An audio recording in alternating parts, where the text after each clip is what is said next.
David Amiel, bonjour. Bonjour. Et bienvenue. On a vu beaucoup de violence hier dans les cortèges du 1er mai. Quelles leçons en tirez-vous ? D'abord, c'est extrêmement choquant et donc j'en profite pour adresser toute ma sympathie, toute ma solidarité à la près de centaines de policiers, de gendarmes qui ont été blessés. On a vu les images extrêmement choquantes d'un policier en flammes à la suite de la réception d'un cocktail Molotov. On voit bien que depuis plusieurs semaines, plusieurs mois, on a des groupes, des bandes même d'ultra-gauche qui s'en prennent aux forces de l'ordre pour les attaquer, les mutiler, parfois presque les tuer. Et je crois qu'il faut être d'une fermeté extrême face à ces groupes. C'est d'ailleurs la position du ministre de l'Intérieur, Gérald Darmanin, qui a déployé des effectifs considérables hier. Il y a eu des interpellations très importantes. Il y a eu aussi des usages de nouvelles technologies. Je pense notamment aux drones qu'une loi récente a permis d'autoriser et qui a permis là aussi, avec un usage encadré, de multiplier les interpellations. À Lyon, c'est par exemple une trentaine de personnes qui pillaient un magasin qui ont pu être interpellées grâce aux drones. Alors le droit évolue, mais lentement, parce que les violences, on les voit depuis 2018, où au boulevard de l'Hôpital, il y avait eu aussi une bataille rangée. Qu'est-ce qu'un député, qu'est-ce que l'Assemblée peut changer dans le droit pour qu'on soit plus efficace contre ces personnes violentes, qu'on puisse les arrêter éventuellement même avant qu'elles commettent leurs exactions?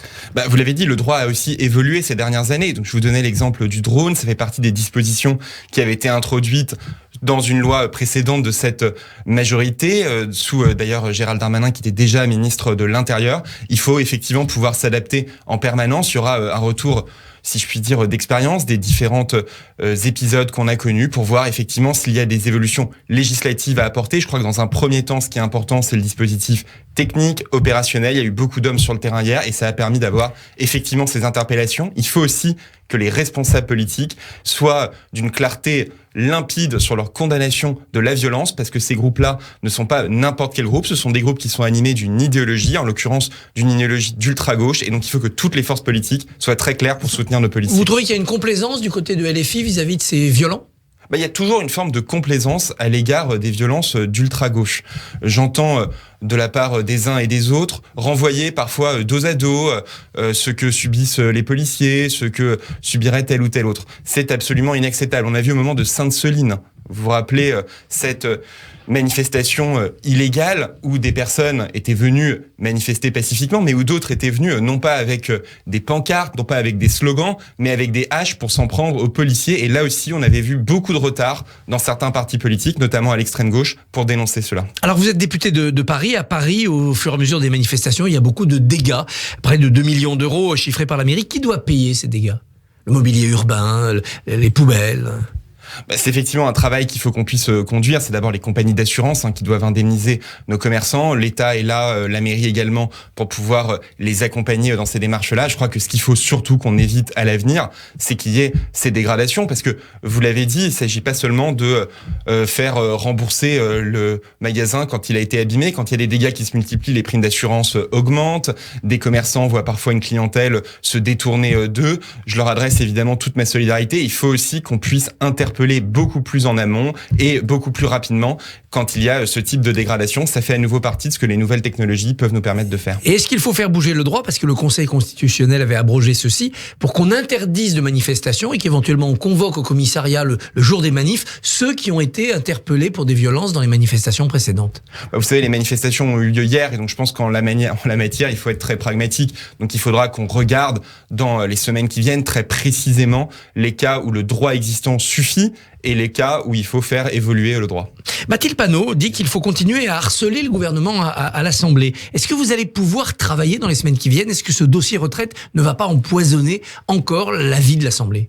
Vous savez, depuis près d'un an, le comportement d'une partie des députés de la France Insoumise empoisonne un peu la vie de l'Assemblée. Ça ne date pas d'aujourd'hui, ça ne date même pas de la réforme des retraites. On a vu dès le début même des débats, la France Insoumise qui avait décidé qu'elle empêcherait d'aller au vote de ce qu'on appelait l'article 7, c'est-à-dire le décalage de l'âge de départ, qui ensuite a mis le bazar à l'Assemblée autant qu'elle le pouvait, dont certains des députés sont allés poser, on s'en rappelle, en manifestation avec une effigie de la tête d'Olivier Dussopt sous le pied, et ainsi de suite. Donc malheureusement, je crois qu'on doit vivre avec cela. Heureusement, tous les députés de l'opposition ne se comportent pas ainsi. Il y avait du monde hier dans les cortèges. On a l'impression que la loi a été promulguée, mais que la bataille des retraites, elle est encore dans votre quotidien, qu'elle est encore devant vous. Je crois qu'il y a effectivement une colère d'une partie de la population contre cette réforme des retraites, mais il y a aussi beaucoup d'autres choses qui se jouent dans les cortèges et dans ce débat qu'on a autour du travail. Il y a des demandes d'augmentation de salaire, des demandes d'amélioration des conditions de travail, des demandes de meilleure conciliation de la vie personnelle et de la vie professionnelle. Et cela, il faut qu'on l'entende. Le gouvernement, la majorité l'ont pris à bras-le-corps. Il faut aussi que le patronat l'entende, parce que beaucoup des points dont on discute sont à la main des employeurs. C'est la raison pour laquelle le président de la République souhaite ramener tout le monde autour de la table, organisation patronale, organisation syndicale. Ça peut se faire avant l'été, ça ? Ce qui a été proposé, c'est qu'avant l'été, on se mette d'accord avec les organisations patronales et les organisations syndicales sur des thèmes de négociation, sur la question des salaires, sur la question de l'aménagement du temps de travail, ce qu'on a appelé pendant la campagne présidentielle le compte épargne-temps universel, c'est-à-dire la capacité à travailler plus à certains moments de la vie et à travailler moins à d'autres. La semaine des 4 jours, peut-être. D'un proche, pour s'occuper d'un aidant, ça peut faire partie effectivement des sujets de débat. La semaine de 4 jours peut être utile dans certains cas. Toutes ces questions-là, on va se mettre d'accord avec les organisations patronales et syndicales avant l'été sur la manière de les discuter. Ensuite, des discussions, des négociations s'enclencheront et ça permettra d'avoir un projet de loi au début de l'année 2024. Demain, le référendum d'initiative partagée ou parlementaire sera validé ou non par le Conseil constitutionnel. Est-ce que finalement, s'il y avait ce référendum, ça ne soulagerait pas la majorité ? Il y aurait une chasse aux signatures, on partirait pour un autre rendez-vous, un autre calendrier. Ça serait peut-être mieux, non ? Je ne vais pas me prononcer sur une décision qui n'a pas encore eu lieu du Conseil constitutionnel. Il a d'abord invalidé le premier référendum d'initiative partagée qui avait été déposé. Mais je ne voudrais pas donner non plus l'impression d'esquiver la question, parce qu'au fond, la question fondamentale, c'est de savoir est-ce qu'il faut un référendum sur la question des retraites. Moi, je crois que c'est le très mauvais sujet sur lequel avoir un référendum. Pourquoi ? Parce qu'on ne saurait pas quelle question poser. Et on voit bien que rien que l'écriture de la question prête à toutes les manipulations politiques. Est-ce qu'on demande aux gens, êtes-vous pour ou contre l'allongement de l'âge de départ ? Bon, mais dans ce cas-là, si les gens répondent non, ça laisse entière la question de savoir comment on finance les régimes de retraite. Est-ce qu'on leur pose à l'inverse la question, êtes-vous d'accord, comme le propose la gauche, pour augmenter considérablement les impôts ? Là aussi, les gens répondront sans doute non, mais ça laisse de nouveau ouverte la question de savoir comment on finance le régime de retraite. Je crois que ça fait partie des sujets sur lesquels il faut qu'on ait un débat large. C'est le cas des élections législatives et des élections présidentielles. C'est la clause de revoyure, en fait. Le président de la République a décidé de mettre ce projet au cœur de son élection. C'était pas le cas d'ailleurs de la plupart des réformes de retraite précédentes, mais c'était indispensable démocratiquement. Alors au passage, à cause de l'impasse politique et des troubles sociaux, ce sont ces mots, l'agence Fitch a dégradé la note de la France. C'est cher payé quand même cette réforme des retraites. Mais il ne faudrait pas qu'on interprète à l'envers ce que dit l'agence Fitch. Elle ne dit pas qu'il ne fallait pas faire la réforme des retraites. Elle dit que la réforme des retraites ne suffit pas à rétablir à long terme la soutenabilité de nos finances publiques. Et puis globalement, elle n'a plus confiance dans la France et sa capacité à réformer. On a besoin de continuer à réformer pour assurer la soutenabilité de nos finances publiques, la soutenabilité de notre dette, et puis pour pouvoir investir dans les grands défis qui sont devant nous, la transition écologique, l'école, la santé. On peut faire des réformes structurantes, a promis Bruno Le Maire, mais comment peut-on faire des réformes structurantes sans avoir de majorité à l'Assemblée ? Il faut qu'on continue à aller chercher, vous avez raison, texte par texte, cette majorité avec les élus de bonne volonté. Vous savez, on n'a pas le choix que de continuer à avancer. Pourquoi ? Parce que on a une course contre la montre qui est enclenchée pour éviter l'arrivée de l'extrême droite au pouvoir. Et pour éviter cela, il faut pouvoir répondre méthodiquement à toutes les raisons qui font que des Français qui n'avaient jusque-là pas voté pour le Rassemblement national choisissent, par colère, parfois par désespoir, de se tourner vers elle. Et c'est l'agenda que le président de la République a proposé, rétablir l'ordre républicain, redresser nos services publics, réindustrialiser le pays, assurer son indépendance. Et il y avait une loi sur l'immigration qui devait être au menu pour trouver une majorité, elle est repoussée. Qu'est-ce qu'il faut faire ? L'abandonner, essayer quand même de convaincre les LR ou peut-être, comme certains le demandent, faire un référendum sur l'immigration ? Alors, il faut surtout pas abandonner le texte sur l'immigration parce que ce texte, il est indispensable.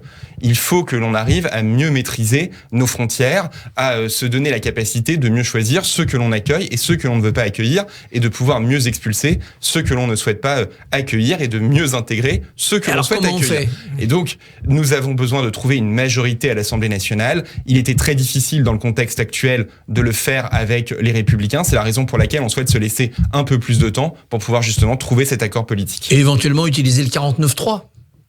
il est trop tôt pour pouvoir parler de cela. Je crois que le plus important à l'heure actuelle, c'est de pouvoir nouer un accord politique sur cette question-là, parce que là aussi, je crois que ça peut dépasser bien largement le camp de la majorité présidentielle, qui n'est pas la seule à se soucier de la manière de mieux intégrer et de mieux contrôler nos frontières. Le 8 juin, le groupe Lyotte défendra une proposition de loi dans le cadre de sa niche parlementaire pour abroger la réforme des retraites. Olivier Dussopt est un peu inquiet. Il pense qu'il pourrait y avoir une majorité pour voter ce texte. C'est votre sentiment de parlementaire aussi ? Écoutez, on verra quand le texte de Lyotte arrivera. Je crois que ce qui est important dans les mois qui viennent, c'est de pouvoir continuer à ouvrir d'autres chantiers. On a eu un grand débat sur les retraites. On continuera évidemment à l'avoir. Le débat politique se poursuivra dans les années à venir. Mais vous avez dit, je suis député à Paris. Moi, quand je suis en circonscription, je suis interpellé par mes concitoyens sur le pouvoir d'achat, sur l'école, sur la santé. Donc, je crois qu'il est très important qu'on puisse, dans les semaines et les mois qui viennent, aussi aborder à l'Assemblée nationale ces sujets.